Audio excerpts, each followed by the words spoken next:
So, looking at the types and motives of conversion in religion, you note something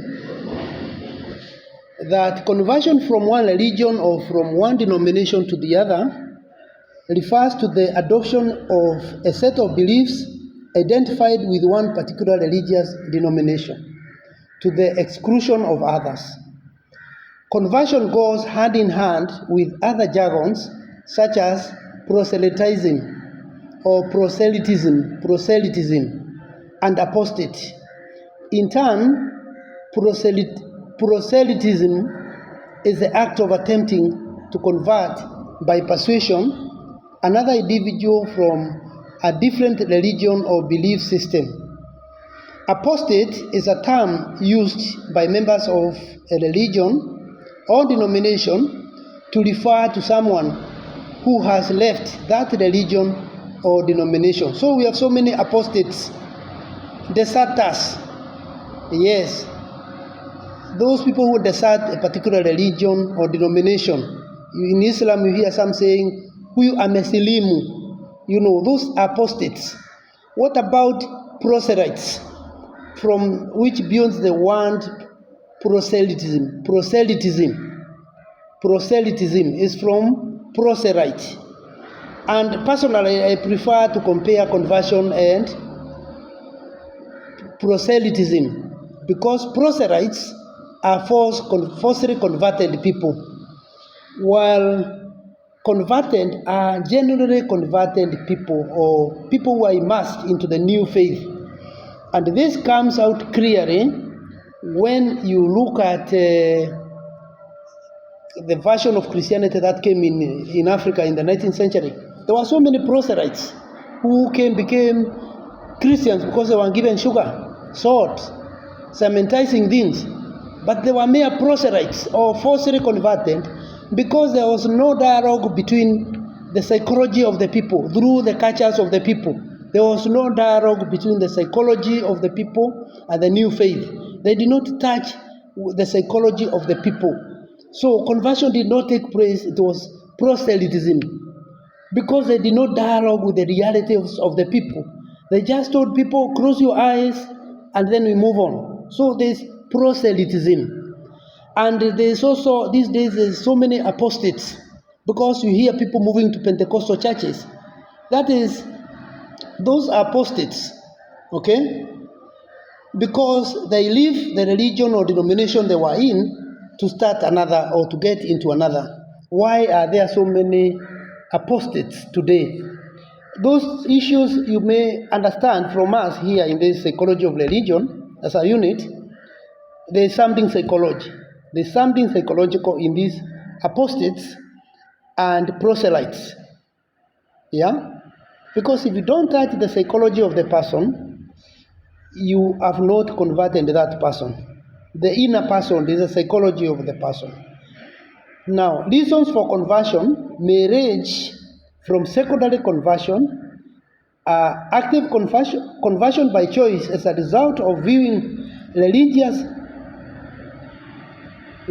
paraphernalia, okay, and other things that may bring a conversion. So there are many factors that gives reason to it. So when you view religious paraphernalia differently,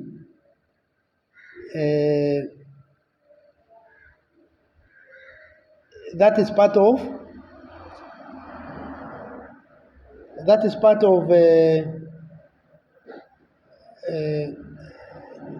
the reasons that drive people to conversion. I can repeat it. Reasons for conversion may range from secondary conversion, active conversion by choice as a result of viewing religious paraphernalia differently. There is also forced conversion. Forced conversion also happens, especially when you are threatened. We hear of stories of what happened in North Africa when Islam came. There are those who say there were forced conversion to Islam in North Africa. We hear that. We need Muslims to tell us whether that is true, because it could be the Christian biased way of putting it. So you need to listen to the actual people. There is also marital conversion. When you marry somebody, you convert to that religion of the other person. Yeah, some people give condition. I'm a Catholic, you are Protestant, you join me or I join you. We have to choose. You have to join me or it will not take place. Yeah, there is also conversion for convenience. People can convert for convenience.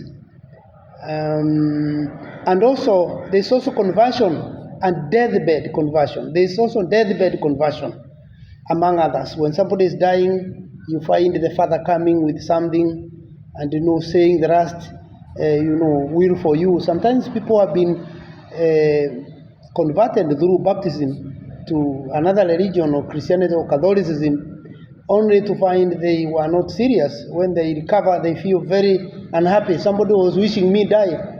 In turn, secondary conversion is the religious conversion of an individual that results from a relationship with another convert, as in the case of Muslim Moorish conquest of Spain. We have such Muslim Moorish conquest of Spain. It's a secondary conversion because there's conquest. Now, coming back now to deathbed conversion is the adoption of a particular religious faith shortly before dying, as in the case of the good thief who was crucified beside Jesus in the history of Christianity.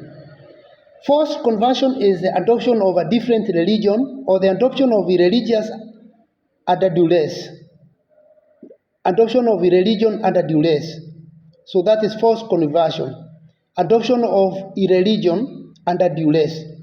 There is also marital conversion, which is a religious conversion upon marriage, either as a conciliatory act or a mandated requirement according to a particular religious belief, as in the case of endogamous or closed groups, religious cultures. They may have certain opposition to interfaith marriage and ethnic assimilation, and may assert prohibitions against the conversion. So you hear that there are those endogamous marriages anyway, because it is for closed groups. When these groups are so closed, they don't like to allow people from certain cultures. You could hear Jews and Samaritans. There was something endogamous in the sense that they were not allowed to have that mixed marriages. Okay? Other motives are like models, that's what I said. Other motives of conversion may include intellectual motive. Yes, intellectual. You are intellectualized to conversion. There is also mystical conversion. There is also experimental conversion. There is also affectional, revivalist, and coercive motive. All these are motives of conversion, and the psychology in each of them. Now, coming to now neuroscience of religion. Of course, if you have a comment, you comment or you wait. Be thinking and making a point somewhere. Neuroscience of religion. The neuroscience of religion and or spiritual neuroscience is a study of correlations of neurophenomena with the subjective experiences of spirituality and hypotheses to explain these phenomena. It attempts to explain religious experience and behavior in neuroscientific terms. It contrasts with the psychology of religion, which studies mental rather than neural states. Proponents of the neuroscience of religion contend that there is a neurological and evolutionary basis for subjective experiences traditionally categorized as spiritual or religious. Now, the field has formed the basis of several popular science books. Now, looking at neuroscience, you note something. It is from the word neuro, okay? And, student of neuroscientists are students of the brain, how the brain functions. That is, neuroscientists will deal with it. Okay, so so now neuroscience we have noted is a study of correlations of neurophenomena. Okay, those experiences of the brain.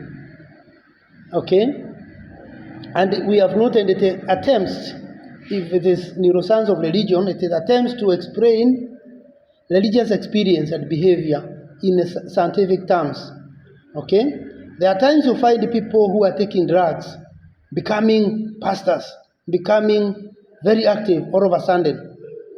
Now, these are the people we are saying be very careful with them. These are the saints we are talking about who have the Shakahora and other places, those bizarre things, because sometimes they may not have had enough time to clean off the drug and the brain could have been affected. So, a neuroscientist who wants in studying religion may want to know how long have you been in the drugs before we have given you the mantle of a pastor. They may want to know whether you are operating normally. It's not a question of neuroscience, it's all about negative things, even positive things about the functioning, about these experiences, the experiences of spirituality that you have, and the hypothesis to explain this phenomena, all that. It can be positive or negative. But in the analysis, if you are a researcher, there are things you are going to gather. Mine is to just get you what neuroscience of religion is all about. And then you can pick on and build on and on until you have enough information about this. The other one is biological benefits of religion. Now, mosque and church attendance may psychologically trigger a lower risk of depression, anxiety, and suicide, and reduced cardiovascular diseases and death, even from cancer. Health effects is seen in the fact that people of faith live cleaner lives than the non-religious. That's one thing you note. People of faith, yeah, live cleaner lives than the non-religious. That is a fact. Researchers have established that churchgoers are less likely to smoke, to drink, to take drugs, or practice unsafe sex than people who do not attend a service regularly. This healthier living may be the result of the religious teaching itself. In turn, this tends to encourage the principles of moderation and abstinence. Conversely, it could also be the fact that religious congregations are a self-selecting group. If you, a person, attends church service or mosque prayers regularly, as an example, that person is likely to build self-control so as to resist unhealthy behaviors as a result of religious teachings. So that is all about biological benefits of religion. Healthy living. That's where you gather. Now, generally, religious associations are largely built as communities of like-minded worshippers who meet regularly and have a shared set of beliefs. Now, this communality can be strengthened by specific rituals, as in the case of Holy Eucharist for churches, removal of shoes as one gets into the mosque, ritualistic teachings, and so on. Now, in the case of Christians, they are encouraged to pray on behalf of others, and this has its own health benefits. So, biological benefits of religion drives us to all these things we are talking about. Now, besides health benefits, other factors also contribute to the general welfare. In this regard, social connection comes top of the list. The religious institution minimizes or erases the feelings of isolation, and that is also healthy. When the feelings of isolations are removed from us, that is healthy. When you feel socially connected, that is healthy. It is also biological in the sense that it is helping you to function better. So I've said, beside the health benefits, other factors also contribute to the general welfare. And in this regard, social connection comes top of the list. The religious institution minimizes or erases the feelings of isolation and loneliness, which are viewed as a source of stress in people's lifetimes. Chronic stress response can result in physiological changes such as heightened inflammation. With the time, chronic stresses damages body tissues and eventually increases risk of illness. Hence, religion provides sense of connection with others, and in the long run, it aids their health and longevity. For those who walk rather than drive to their respective places of work, they do healthy exercises that treats their life very well. Certainly, the influence of loneliness is comparable to that of obesity or low physical exercise or poor physical exercise. So the influence of loneliness, being lonely, staying alone is dangerous. It's comparable to that of obesity or poor physical exercise as a practice. So it's also good to socialize. Yes. And this socializing is very good. If you are a religious person, a practicing religious person, when you meet for fellowships, even if you talk about a few other things about your social affairs, sometimes people form merry-go-round groups. It is healthy for you rather than staying at home. It is much better. It is healthy for you. Now we go now to psychological perspective of meditation. Meditation sounds very spiritual or very religious terminology. Yes, it is. And yes, it's also a psychological terminology. Meditating, getting back to your inner self. That's psychology.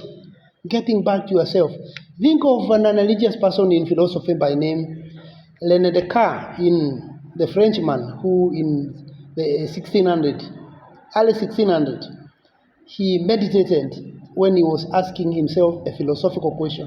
How do I know I exist? How can I tell myself I exist? And he meditated for 3 days, not 3 days, but 3 times.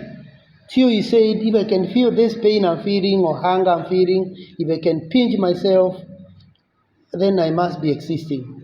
I must be.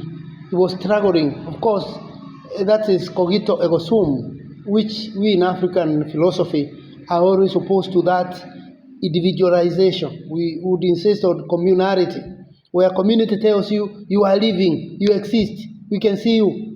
Not a question of it's you alone. But you see, there's a psychology, because psychology, whether you're an African or whatever place you come from, it pushes us to our psyche. And when we come to our inner selves, it becomes now psychology again. So we can see in Descartes' case, it was philosophy. But for us, we can see it as psychology again. So meditation has something to do with coming back to yourself, thinking alone, rethinking deeply, and trying to refocus yourself and see, do I exist? Now, meditation has a long tradition and significant implication for many clinical interventions. Psychological factors of religious meditation include self-observation, refraining from catastrophic thinking, logical objectivity, detached coping, and acceptance, among others. Refraining from catastrophic thinking includes items from scales based on cognitive behavioral therapy, CBT, focusing and transcendental meditation, while logical objectivity combines items from scales based on cognitive behavioral therapy, CBT, and transcendental meditation. Now, concerning mindfulness, is an important characteristic of meditation, and is also an important factor in all forms of psychotherapy. In addition, mindfulness as a form of meditation was normally incorporated into some forms of cognitive behavioral therapy. Now, another one is refraining as a form of meditation. Refraining. There is also refraining. After mindfulness, there is also refraining. Refraining from catastrophic thinking reflects the skills necessary to detach from and to suspend negative thinking. Another form of meditation is self-observation. And that is what René Descartes did more. Observing yourself, not waiting for anyone to observe you and tell you and acknowledge you or compliment you. No, not at all. Self-observation may include a saying, for example, I love exploring my inner self. That is self-observation. I love exploring my inner self. And this constitutes engagement in self-focus with curiosity and openness. Another one, logical objectivity. Is also logical objectivity as a form of meditation. Logical objectivity. Yeah. What is it? What is logical objectivity? What is it? For example, I can think of several alternatives about how to think or how to act. That is you saying or I saying, I can think of several alternatives about how to think or how to act. So that is logical objectivity, where you realize that you have alternatives, you are creative, you are critical, you are inventive, you are innovative. So you have logic, yes, which is a philosophical jargon. Initially, logic is philosophy. And you can see how it emerges, it gets interdisciplinary or multidisciplinary. So logical objectivity, you can say I can think of several alternatives about how to think or how to act. And actually it resembles, logical objectivity actually resembles orthodox cognitive behavioral therapy skills. So it resembles orthodox cognitive behavioral therapy, CBT skills, which emphasize or puts more emphasis on active problem solving. Because you are logical, you are objective in your meditation, and you remember meditation, you are thinking hard, mainly alone. That's why you are meditating. Mainly, most meditations are individual. That's why it becomes a psychological jargon, because meditation is largely individual doing it, which emphasizes active problem solving. You can now solve a problem. Because you can explore alternatives, you can solve that problem that is forcing you to meditate. Sometimes it involves agonizing over a painful issue, an issue that is troubling you. So you agonize as you over it. So you meditate upon it, thinking through. And that's when you reach a time when you say, I can go try an alternative way of looking at the same issue. The very same issue, I can try it in another way. The other one is acceptance. Another form of meditation is acceptance. And we can give an example. Of course, first, it relates to one's feelings as well as the external environment. And the samples can be, things always fall into place for me. We hear you saying things always fall into place for you. So that is acceptance. When the muziko ni wangu, I'm the one to carry a burden. The burden. There is a saying in a community neighboring mine where they say, even if you fall sick, Jero, shepherding is still yours. Mr. Jero, even if you fall sick, you are still the shepherd. So even if you are sick, your responsibilities are yours. That is accepting the realities around you. You have responsibility. You are still a parent. You are still the leader of a certain group. That is very good in meditation. So you don't deny reality. You don't keep off reality. You can still say, I speak with confidence in my feelings. I speak with confidence. That's acceptance meditation. So you still believe you can meditate what you call confidently, happily, all that. And this relates to one's feelings as well as external environment. So you know your responsibility. Acceptance means you move ahead and appreciate both the individual responsibilities and also the communal responsibilities. You accept both belongs to you. You have the responsibilities that you must take and you don't want to let it to somebody else. Because if the burden is yours, why give it to somebody else? The other one, the last form of meditation is detached coping. Detached coping, you can say, for example, do not see the problem. Do not see the problem or situation as a threat.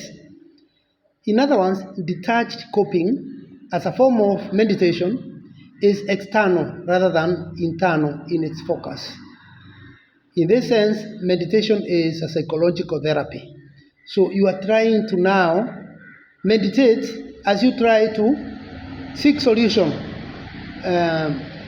because the matter is not yours alone.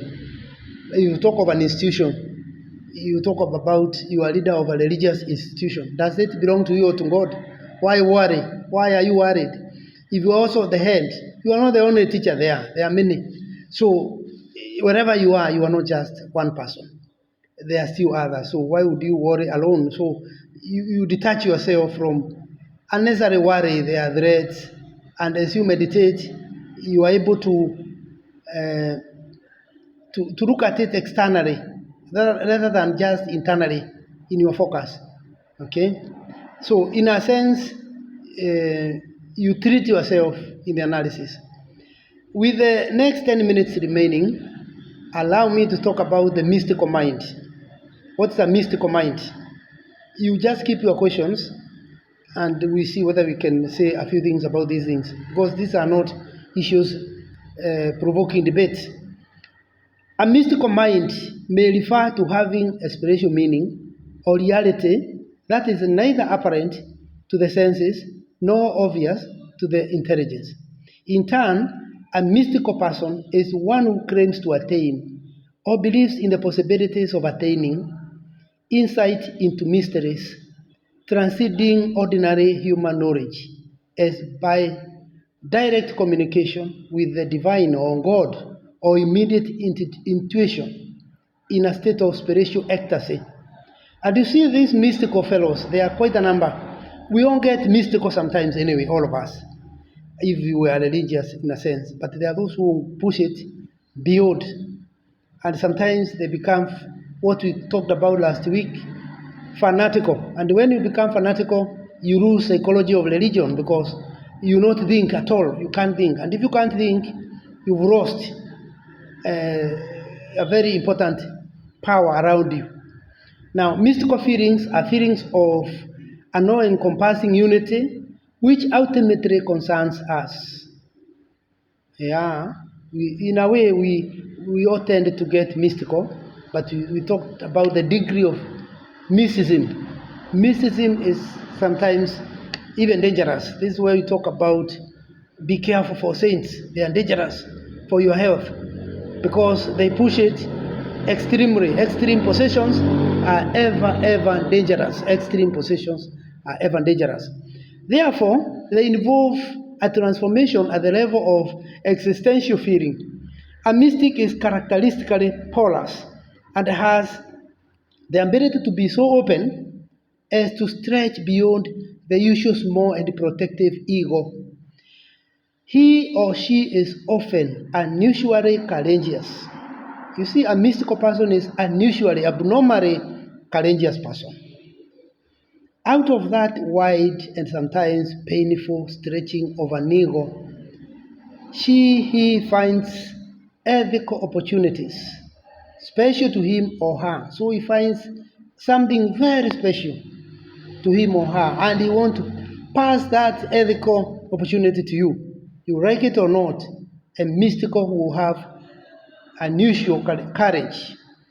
Now, in comparing the spiritual and the mystical, we find that spirituality does not involve the extrasensory perception that mysticism does, and spirituality is not tied to any formal belief system. A mystical or a mystic is certainly a person who claims to attain or believes in the possibility of attaining insight into mysteries transcending ordinary human knowledge. As for mysticism, examples include, but are not limited to, the chanting of mantras. Hallelujah, hallelujah, hallelujah. The chanting of mantras. Meditation, the one we have considered. And prayer. A mystical person, a mystic, has the mystery. Even when a mystical person is praying, you hear the person even wanting to shout it out. But a somber person will also get mystical, but not to the extent of even overpraying, overdoing things. Now, the observable behaviors displayed by one acting as a religious mystic include actions that would provide the individual with an experience where the person feels a oneness or union with the divine. Sometimes they suppress reason. That's another danger zone now. Somebody suppresses reason. That is a danger zone, to suppress reason. And that's where we would want to say, that is where we should not reach, my friends.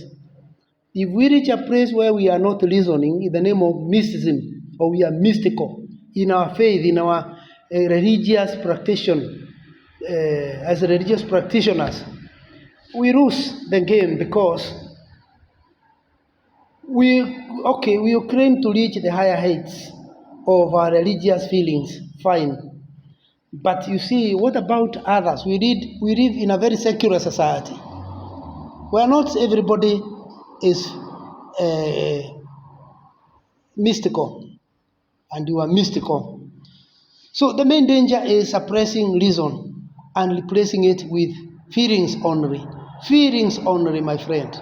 This is a danger zone here.